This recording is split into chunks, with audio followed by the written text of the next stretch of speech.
Hey, welcome back to Matt again. My name is Rampage and this is Gaming News. Before I start this video, I just want to mention that I got my mum to sit down on the computer and actually play the Baron Horseman CryEngine, I think it's 0.5.0 sort of gameplay demo type thing. So if you want to check that out, the link or the video will be in an annotation on the video as well as in the description.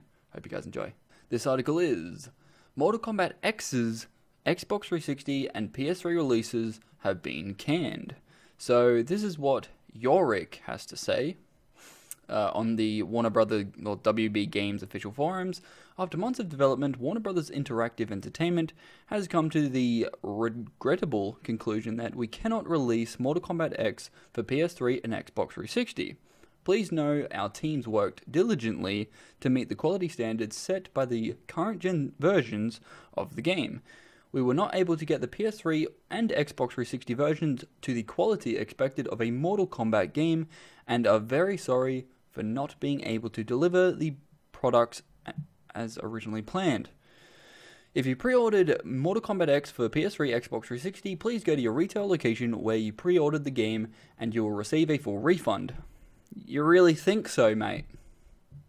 I would bloody well hope that I would get a refund if I pre-ordered on a platform that the game is no longer on. But anyway, like, obviously something like this would have happened because, you know, it was delayed and delayed and delayed for both Xbox 360 and PS3. So the only other conclusion was it was either going to be cancelled or it was going to be extremely delayed. They were the only conclusions left.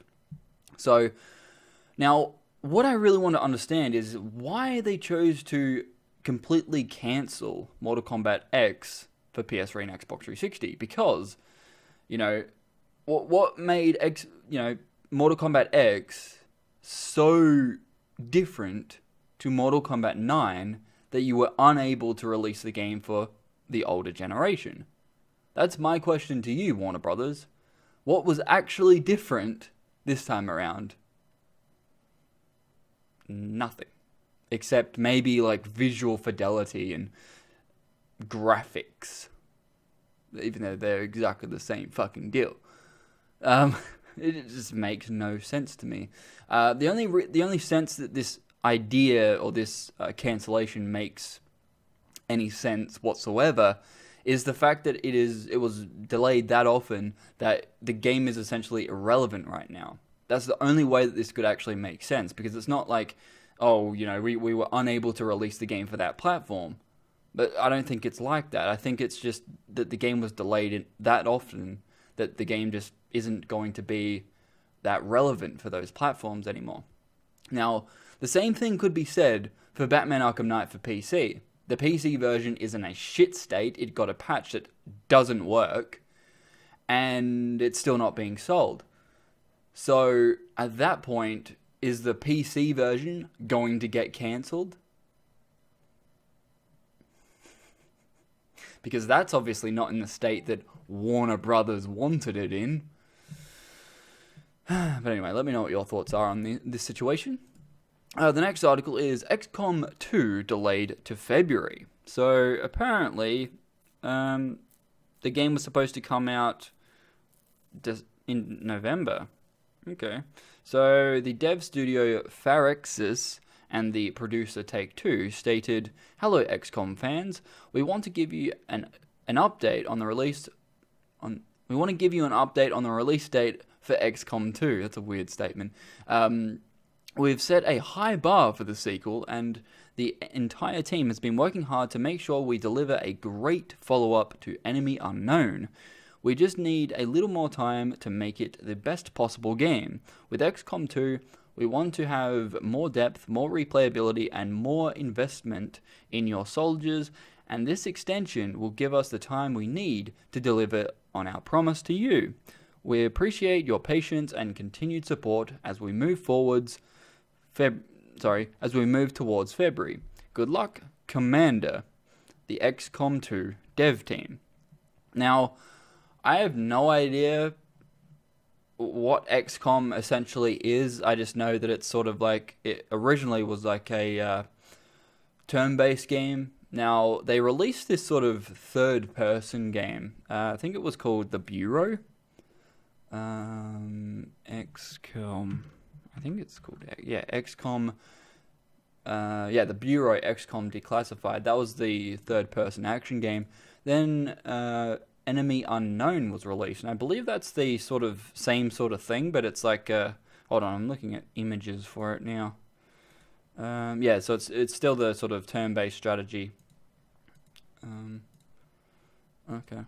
I don't know, I'm not really a fan of those sort of things, because it just, to me, I don't see the point in a turn-based soldier sort of thing like XCOM, because it looks like it's sort of isometric. Like, it should be just a third-person game to me. Like, if you grew up playing XCOM or you're a fan of the XCOM franchise, then let me know what you thought of Enemy Unknown and the other one. It was Enemy Unknown, then what was that other one? Enemy Unknown, then Enemy Within, which like was basically a full expansion for that game. Let me know what you thought of those games, and then let me know also what you thought of The Bureau. I have that game, but I haven't actually played it yet. So I have no idea what the game is like. As I said, I didn't really play, or actually I never played an XCOM game, so I don't really have any opinions on the subject. Yes?